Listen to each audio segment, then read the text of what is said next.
नमस्कार, मैं हूं अजय वत्स और आप देख रहे हैं महाबहस। जेल के भीतर गैंग वॉर, चौंकाने वाली बात लग सकती है आपको, मगर यह है यूपी में सब कुछ मुमकिन है। पुलिस की पहरेदारी में गैंग वॉर हो सकता है, जेल के भीतर हो सकता है, तो फिर कहां नहीं हो सकता? यह सवाल तो है ही, और यही वजह है कि सीएम योगी ने 6 घंटे में रिपोर्ट तलब की है। खंगालने में लगे हैं इस वक्त कमिश्नर से लेकर के आईजी डीआईजी तक पूरे मामले में कि हुआ कैसे, ये जेल के भीतर बंदूक कैसे पहुंची, कैसे 3-3 मर्डर हो गए। कार्रवाई भी तय मानिए, पर समझना होगा अपराध के उस तंत्र को, जाल को, जो दशकों में फूले फले हैं यूपी में, जिसकी वजह से जेल के भीतर तक आज भी गैंग वॉर हो रहा है। कौन है? कैराना का वो कुख्यात मुकीम काला, जिसकी दहशत से लोग कैराना तक छोड़ने लगे थे। क्या है मेराज और अंशु दीक्षित के तार मुख्तार अंसारी से, और क्या यही वजह हैं इस गैंग वॉर के पीछे? आज महाबहस इसी पर। महाबहस आज इस पर क्योंकि चित्रकूट के जेल में 3 गैंगस्टर की एक साथ मौत हुई है, वो भी गैंग वॉर में। 2 गैंगस्टर की हत्या हुई है, एक एनकाउंटर में ढेर हो गया। हाई सिक्योरिटी जेल में पिस्टल कैसे पहुंचे, ये सबसे बड़ा सवाल बन गया है। विपक्ष ने जेल की सुरक्षा पर भी सरकार को घेरा है, और इसीलिए आज इस पर महाबहस, और महाबहस के सवाल कि जेल में गैंग वॉर सनक का नतीजा है या फिर किसी साजिश का। क्या मुख्तार के 2 गुर्गों की ये आपसी रंजिश है जिसकी वजह से आज ये गैंग वॉर सामने आया, या फिर हाई सिक्योरिटी जेल में पिस्टल पहुंचा तो आखिर कैसे, और गैंगस्टर की लड़ाई में सियासत अब क्यों सामने आ रही है?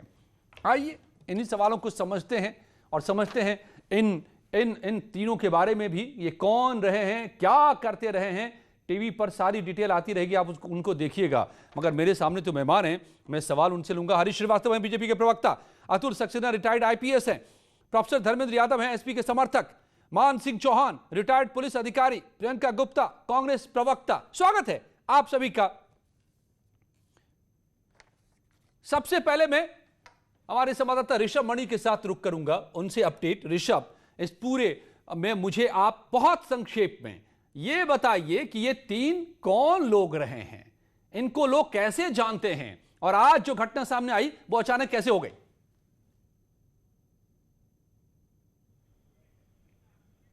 अच्छा, देखिए, सबसे पहले बात हम कर लेते हैं मुकीम उर्फ काला के। ये शामली इलाके का बड़ा बदमाश है, या ये कहें पूरे पश्चिमी उत्तर प्रदेश का है। 2010 में इसने अपनी आपराधिक वारदातें शुरू की थी, और 2016-17 तक भी ये सक्रिय रहा था। इसके ऊपर 61 मुकदमे दर्ज हैं, सभी मुकदमे गंभीर धाराओं के हैं, और शामली में व्यापारियों के पलायन का जिम्मेदार भी इसको माना जाता रहा है। 2017 में चुनावी रैली के दौरान खुद अमित शाह ने यह बात कही थी कि उनकी सरकार आती है उत्तर प्रदेश में तो ऐसे अपराधियों को सबक सिखाया जाएगा। फिलहाल अभी 7 मई को सहारनपुर जेल से ट्रांसफर होकर चित्रकूट जेल आया था। दूसरी बात कर लेते हैं मेराज, जो मारा गया है। मेराज गाजीपुर का रहने वाला है, लेकिन उसके अपराध का इलाका वाराणसी और उसके आसपास के जिले थे। उसके ऊपर करीब 2 दर्जन मुकदमे दर्ज थे। वो मार्च 2021 में वाराणसी जेल से ट्रांसफर होकर चित्रकूट जेल आया था। अब बात कर लेते हैं अंशु दीक्षित की। अंशु दीक्षित सीतापुर का रहने वाला था, उसके ऊपर भी 1 दर्जन मुकदमे दर्ज थे। ज़्यादातर मुकदमे लखनऊ में दर्ज हैं, और आसपास के जिलों में भी 2-4 मुकदमे दर्ज हैं। दिसंबर 2019 से अंशु दीक्षित चित्रकूट जेल में था। जो आज घटना की जानकारी है, सुबह 10 बजे अंशु दीक्षित अपनी हाई सिक्योरिटी बैरक से निकला है, ये कह के कि जेल पीसीओ पर वो फ़ोन करने जा रहा है। रास्ते में ही अस्थाई जेल, वहाँ एक बच्चा सेल बोलते हैं, बच्चा बैरक, वहाँ पर अस्थाई जेल बनाई गई है। वहाँ पर मुकीम काला बंद था। चूंकि वो 7 मई को आया था, कोरोना के चलते पहले 14 दिन इनको अस्थाई जेल में रहना होता है। तो ये जेल पीसीओ ना जाकर के अंशु दीक्षित सीधे उस अस्थाई जेल में गया है, और मुकीम काला को निशाना बनाकर उसने ताबड़तोड़ फायरिंग की, जिसमें मुकीम काला को उसने ढेर कर दिया है। वहाँ से निकलकर वो दूसरी हाई सिक्योरिटी बैरक में गया, जिस अंडा सेल उसको बोलते हैं, जहाँ पर मेराज मौजूद था। वहाँ पर उसने मेराज से ये बात कही है कि मुख्तार के किसी भी करीबी को मैं ज़िंदा नहीं छोड़ूंगा। मेराज के ऊपर भी ताबड़तोड़ फायरिंग करता है, और मेराज भी मारा जाता है। फायरिंग होती है, जेल प्रशासन के लोग आते हैं, तब तक सूचना पुलिस के पास भी पहुँच गई थी। अंशु अपनी बैरक में पहुँचता है, 5 बंदियों को वो होस्टेज कर लेता है, बंधक बना लेता है और ये कहता है कि उसे भागने का मौका दिया जाए, नहीं तो इन 5 को एक एक करके मार डालेगा। लेकिन पुलिस हर तरफ से घेर लेती है, वो पुलिस पे फायर करता है। पुलिस पार्टी जब फायरिंग करती है तो उसमें अंशु दीक्षित मारा जाता है। अंशु दीक्षित के कब्जे से एक .9 mm की पिस्टल बरामद हुई है, जिसको फॉरेंसिक जांच के लिए भेज दिया गया है। आगे जांच में उसकी रिपोर्ट काफ़ी काम आएगी। अब ये पिस्टल जेल में कैसे पहुंची, सबसे बड़ा सवाल यही है। बीते 1.5 साल से कोरोना के चलते जेल में मेल मुलाकातों का सिस्टम खत्म हो चुका है, सिर्फ फ़ोन पे बात होती है। तो इतनी हाई सिक्योरिटी जेल में लॉकडाउन के दौरान पिस्टल अंदर पहुंच जाती, ये बहुत बड़ा सवाल है। पूरी कहानी स्क्रिप्टेड लगती है, साजिश की बू जरूर आती है। जैसी पहले की बात मैं बता दूं तो अंशु दीक्षित, मेराज या मुकीम काला, तीनों में कोई संबंध नहीं है। जी ऋषभ, एक चीज जल्दी से मैं पूछ लेता हूं। सीएम ने सख्ती से संज्ञान लिया है और 6 घंटे में रिपोर्ट तलब की थी। कब तक रिपोर्ट मिल जाएगी? जांच वो कहां तक पहुंचती है?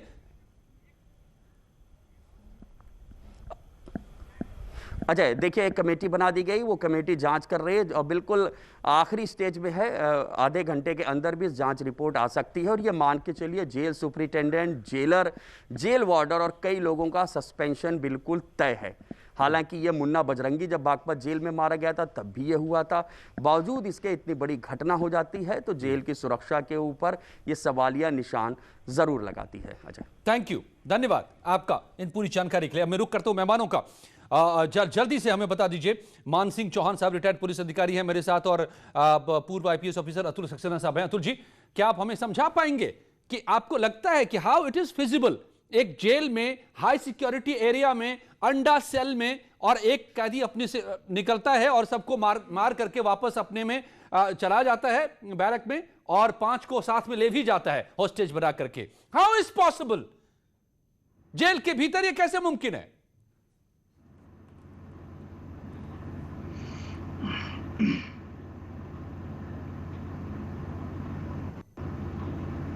अतुल जी से मेरा सवाल था। मान सिंह जी, आप हैं फ्रेम में, आप ही बताइए मुझे, यह कैसे संभव है जेल के भीतर? हम तो समझते हैं कि जेल के भीतर चौकसी होती है चप्पे चप्पे पर, वो भी हाई सिक्योरिटी एरिया में थे ये लोग। अजय जी, जैसा कि हम लोग अपने अनुभव के बेसिस पे कह सकते हैं, जेल मैनुअल और एसओपी डिटेल में बनी हुई है। किसी भी दशा में कोई भी व्यक्ति, चाहे वो बंदी हो, चाहे विजिटर हो, इवन हम लोग जिला प्रशासन के लोग चेकिंग के दौरान वहाँ जाते थे तो हम लोगों के भी असले और स्टाफ को गेट के बाहर छोड़ने दिया जाता था। कहने का मतलब है कि अगर जेल मैनुअल के हिसाब से और एसओपी के हिसाब से वहाँ जो जेल स्टाफ ड्यूटी पे है प्रॉपर चेकिंग करे, तो उसकी चेकिंग में प्रॉपर उसके सिर से लेके और पैर तक की पूरा प्रॉपर चेकिंग हो, तलाशी हो, जामा तलाशी हो, और उसके कपड़े, जेब आज सब चेक होती है जी, और उसके बाद ही इसको अतुल सक्सेना जी जुड़े हुए हैं। कहने का मतलब यह है कि अगर प्रॉपर निर्देशों का पालन हो तो किसी भी व्यक्ति के द्वारा, चाहे वो अपराधी हो। तो आप ये मान रहे हैं कि चेकिंग तो कायदे से नहीं हो रही थी, ये साफ है, जो स्टाफ वहां पर आ रहा था, जा रहा था, या फिर जो जेल के भी कर्मी हैं उनकी भी, इसीलिए पिस्टल तो अंदर ऐसे पहुंच गई होगी। अतुल सक्सेना साहब, लेकिन जहां पर अंडा सेल हो, जहां पर हाई सिक्योरिटी सेल हो, खुंखार ये थे तीनों, इनको रखा गया हो, वहां पर आराम से घूम रहा है निकल करके अंशु दीक्षित, पिस्टल लेके घूम रहा है, एक सेल में जाके दाग रहा है गोलियां, दूसरे सेल में जाके दाग रहा है, फिर 5 को बटोर रहा है कैदियों को, अपने सेल में लेके जा रहा है होस्टेज बना के। What the drama, what the joke?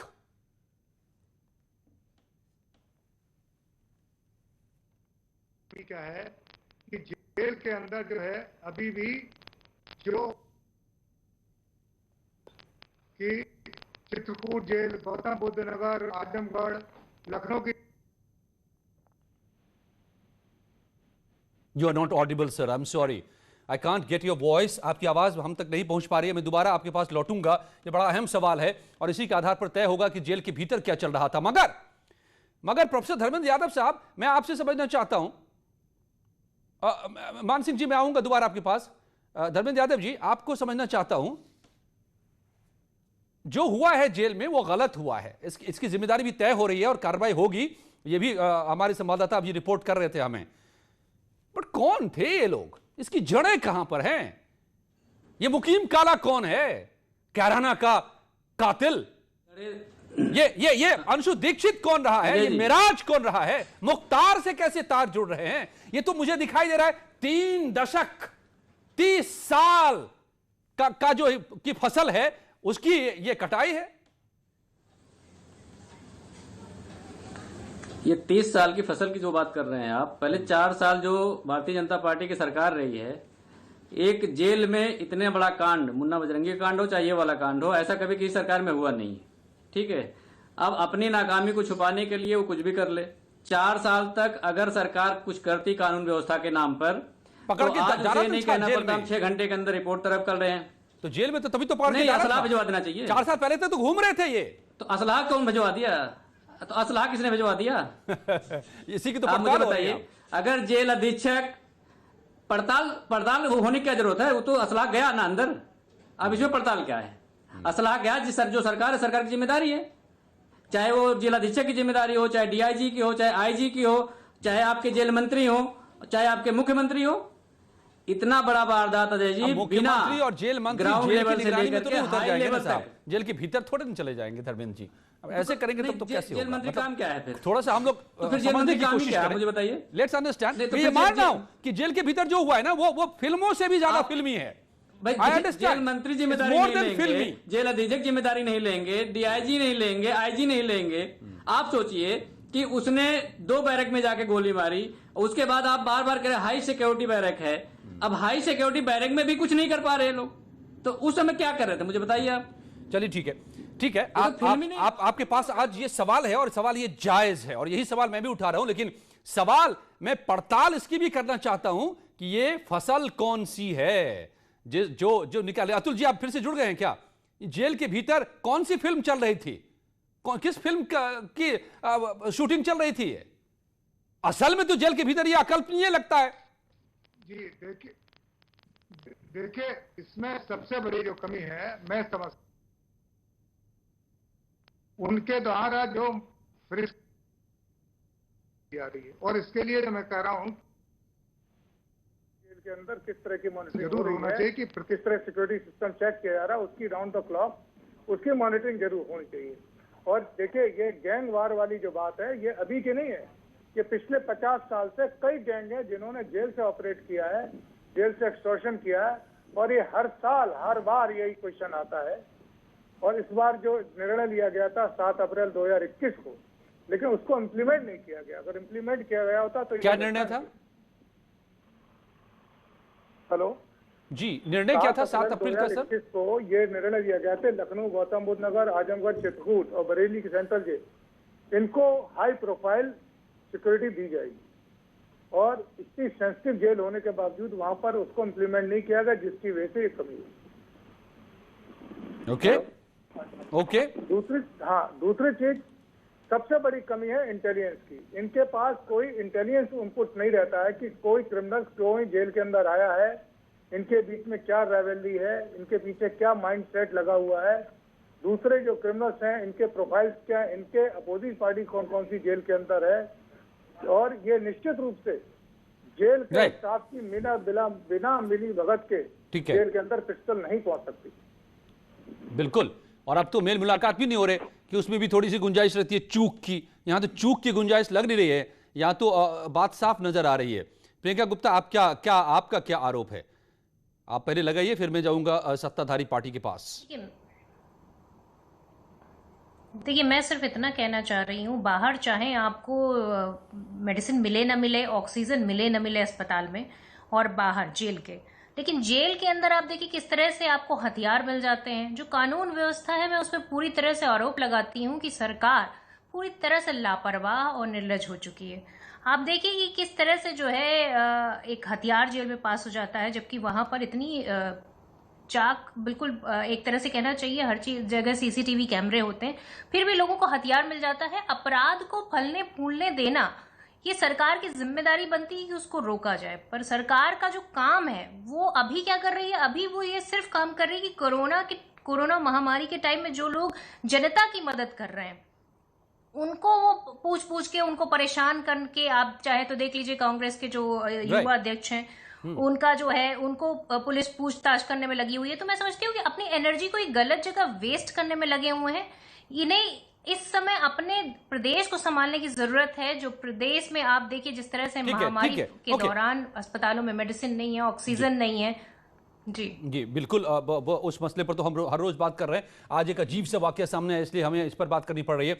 Harish Srivastava ji, अब ये वजह जो भी हो, जैसे पैदा ये हुए हों, जो भी फसल रही हो, लेकिन ये तो आप मानेंगे ना, ये जिम्मेदारी तो लेनी होगी ना कि जेल के भीतर ये इस तरह से अगर वाकये सामने आएंगे तो फिर तो यकीन खत्म होता है। ये कैसे, हाउ इट्स पॉसिबल? नहीं, निश्चित रूप से अजय जी, ये जो घटना है ये निश्चित रूप से कहीं न कहीं मैं अतुल सक्सेना जी की इस बात से पूरी तरह से इत्तेफाक करता हूं कि वहां के जेल के लोकल स्टाफ की ही किसी की ये हरकत है जिसने असलाहा हरकत होगी, जो तो जांच के बाद सामने आएगा कि क्या वास्तविक तथ्य हैं। लेकिन निश्चित रूप से कहीं न कहीं से अगर असलाहा जेल के अंदर पहुंचा, हाई सिक्योरिटी जोन में पहुंचा, तो ये निश्चित रूप से कहीं न कहीं बड़ा ब्लंडर है जेल के वहां की प्रशासन के स्तर पर। और माननीय मुख्यमंत्री जी ने जो जांच के आदेश दिए थे, डीएम, कमिश्नर, आईजी और डीआईजी जेल, ये सब लोग ऑन स्पॉट हैं। मुझे लगता है कड़ी से कड़ी कार्रवाई आज ही अभी थोड़ी देर में सुनिश्चित होगी। और ये एक बड़ी जब ये तीन के तीनों डेयरडेड क्रिमिनल हैं, और ये अंशुल दीक्षित का एक वीडियो 2018 में रायबरेली जेल से आया था जी, उस समय भी वहां के जेल अधीक्षक वगैरह को सरकार ने पनिश किया था। और अब ये पुनः इस तरह की घटना घटी है, तो निश्चित रूप से कहीं न कहीं जो जेल के कर्मचारी हैं उनकी मिलीभगत से इतनी बड़ी वारदात हुई है। और ये इसके लिए जो वहां का प्रशासन जिम्मेदार होगा, जो भी अधिकारी इसके लिए जिम्मेदार होंगे, उनको तो सरकार बख्शने वाली नहीं है। और जो कड़े कदम भी इस तरह की जेलों में इस तरह की वारदातें न हो, उसके लिए भी कड़े कदम सरकार उठाएगी। और जो प्रियंका गुप्ता जी आरोप लगा रही थी इन लोगों की, इनकी पंजाब सरकार पे तब शर्म नहीं आया जब एक डेयरडेड क्रिमिनल अपनी निजी एम्बुलेंस को से कोर्ट जा रहा था और उसको किसी न किसी रूप में बहाना बना करके एक डेयरडेड क्रिमिनल को पंजाब की सरकार वहां से उत्तर प्रदेश ट्रांसफर नहीं होने दे रही थी। तब प्रियंका गुप्ता और इनकी पार्टी को शर्म नहीं आई। और आज अगर ये लोग इस तरह की बात कहते हैं तो देखिए, मुद्दा यहाँ पर ये नहीं है, दामन को जाके नहीं, मुद्दा ये नहीं है। आप मुद्दे से भटके ना, मुद्दे पर रहे, ज्यादा बेहतर होगा। आज आपकी जिम्मेदारी बनती है, आपकी जवाबदेही बनती है कि कैसे हमारी जो एक अपराधी को शय मिल जाती है कि वो हमारी सरकार पूरी तरह से जेल के अंदर जहाँ कड़ी नहीं, हमारी जो जिम्मेदारी है उसके लिए सरकार पूरी तरह से प्रतिबद्धता से काम कर रही है। लेकिन आपकी पार्टी है, आपकी सरकार क्या करती है? वो डेयरडेड क्रिमिनल का संरक्षण करने काम करती है। आप ही जैसे पार्टियों, आपकी जैसी सरकारों ने इस तरह से डेयरडेड क्रिमिनलों को पाला पोसा है। हम तो अपने मुद्दे पे हैं प्रियंका जी, लेकिन आप भी अपने मुद्दे से बाहर जा रही थी। मेरी सरकार नहीं, जवाबदेही आपकी बन रही थी। नहीं, जवाबदेही पंजाब सरकार की नहीं बन रही थी। आपने पंजाब सरकार से कभी पूछा था कि डेयरडेड क्रिमिनल को क्यों संरक्षण दे रही थी? नहीं, छोड़िए, आपने कभी अपनी पंजाब सरकार से पूछा था? संज्ञान लेना चाहिए। ओके प्रियंका जी, ठीक है। नहीं, प्रियंका जी, ये तो साफ है और ये मान भी रहे हैं हरीश श्रीवास्तव जी की जिम्मेदारी तो तय होगी। ये बड़ा ब्लंडर तो है, लेकिन पंजाब और मुख्तार अंसारी से ऐसे जुड़ता है ये मामला क्योंकि अंशु दीक्षित गोली चलाते हुए यही बोल रहा था कि मुख्तार के किसी करीबी को नहीं छोड़ूंगा। और जो बाकी दोनों हैं, अब कम से कम मिराज, वो मुख्तार के साथ काम कर चुका है, अंशु दीक्षित भी काम कर चुका है। तो ये कौन से तार हैं मान सिंह साहब? जरा इस तार को सुलझाइए, इसकी जड़ें कहां पर हैं? ये मुख्तार से कैसे जुड़ते हैं मामले? और वो कौन सा अपराध का तंत्र रहा है जो अब जेल के भीतर तक पहुंच रहा है, वहां भी संभाले नहीं संभाल रहा है?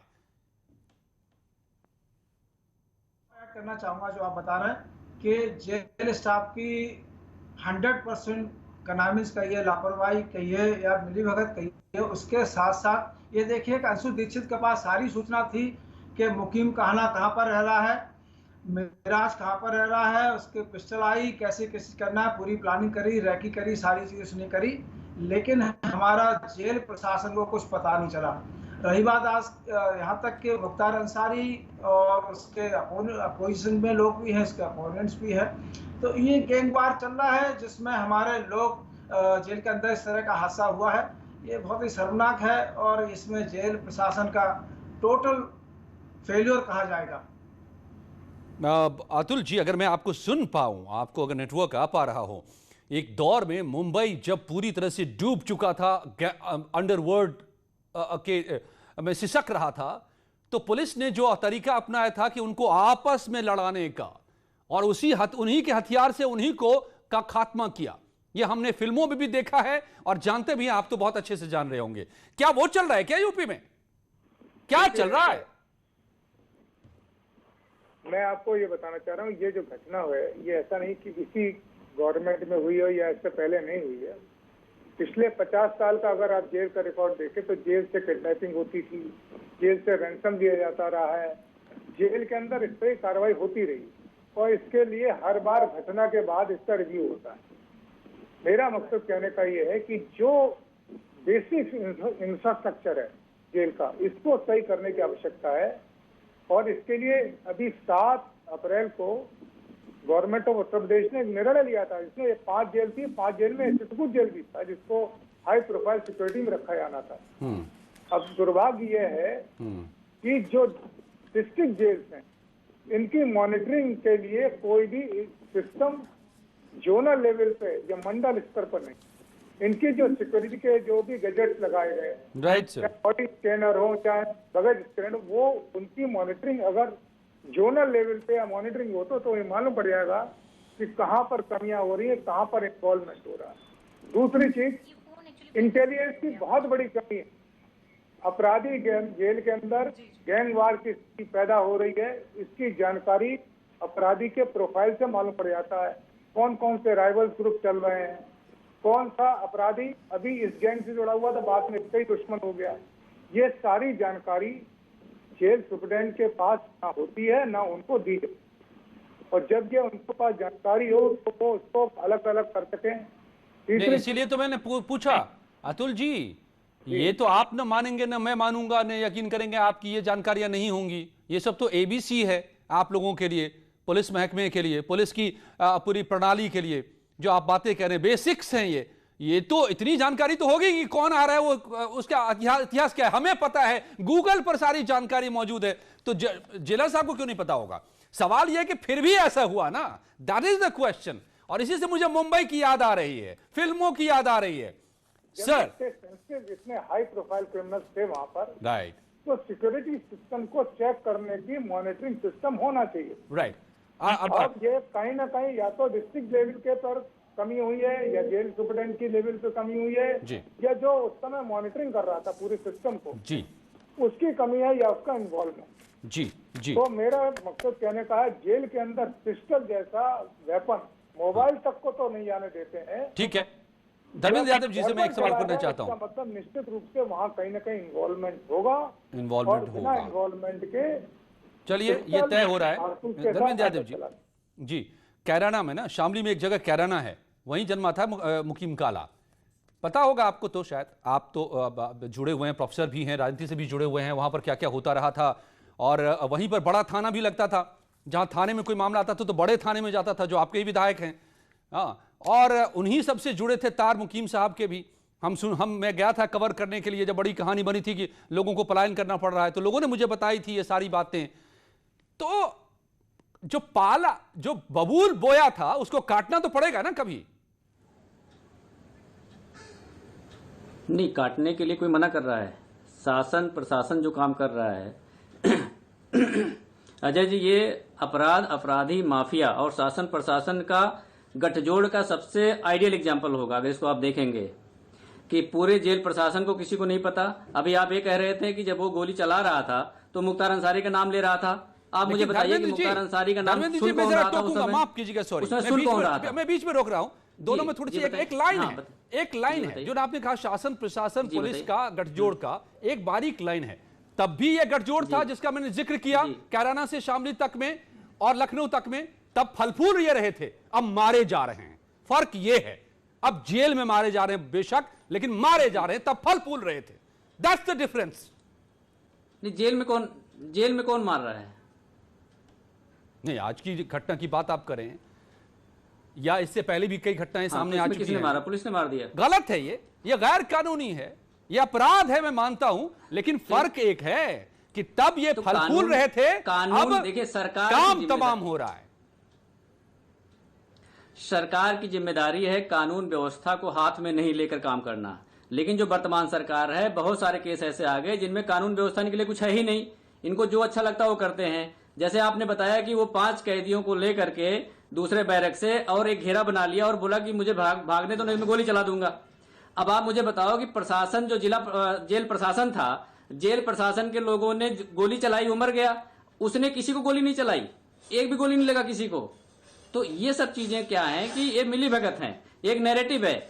जांच क्या होगा, जांच में क्या निकल के आएगा, ना मैं वहां पे था ना आप वहां पे थे। जांच रिपोर्ट जो सौंपी जाएगी उसी पे हम मान लेंगे भाई ये नैरेटिव हुआ है। आप मुझे बताओ कि अगर उसने गोली चलाई तो किसी खरोच तो लगना चाहिए था ना। अगर खरोच नहीं लग रहा है तो मामला संदिग्ध है कि नहीं है। इन सब बातों का बहुत ज्यादा मतलब नहीं है। मतलब इस बात का है कि ये सारा ताना बाना है क्या। जल्दी से एक बार और प्रियंका जी, समय आप बहुत देर से जुड़ी थी, हिसाब हो रहा है ना, तो कई बार होता है कि हिसाब किताब जब होता है तो घुन में पाट भी, मतलब पाटों में घुन भी घिसते हैं। नहीं, सरकार या तो असमर्थ है कि वो इंसाफ दिला पाए किसी को, तो वो जेल के अंदर ही पूरा जो काम करवा रही है। तो ये इसकी जिम्मेदारी तो सरकार खुद ले लेना, सामने आके बोल दे कि हमने यही ठोक हरीश जी, आपका जवाब, समय कम हो रहा है। दूसरे अपराधी को मारे और फिर उस अपराधी को हम उसको मार देंगे। न्यायपालिका, संविधान इंसाफी दे रही है, और यही कारण है कि योगी सरकार में बड़े बड़े दुर्दांत अपराधी तख्तियां लगा करके जेल गए। उनको ये लग रहा था कि योगी सरकार किसी को भी बख्शने वाली नहीं है, सब जेल के शिकंजे के पीछे जाएंगे। तो ऐसे कानून व्यवस्था के नाम पर हाथरस जैसे कांड हो जाते हैं। प्रियंका जी भटकिए नहीं, प्रियंका जी भटकिए नहीं, प्रियंका जी, आप ये बताइए, कांग्रेस पार्टी और समाजवादी पार्टी की सरकारें इन अपराधियों को पालती रही है, और आज अपराधियों का हरीश जी नहीं, वो भी आपसे जुड़े थे, वो समाजवादी। चलिए, इतना ही वक्त था आज इन अपराधियों, इतना ही वक्त था। हिसाब किताब तो होना चाहिए। जनता तो अब यही चाहती है और उसी हिसाब से वो जनमत भी दे रही है, लेकिन कानून के दायरे में ही हिसाब किताब होना चाहिए, यह हर किसी को याद रखना होगा। धन्यवाद आप सबका मेरे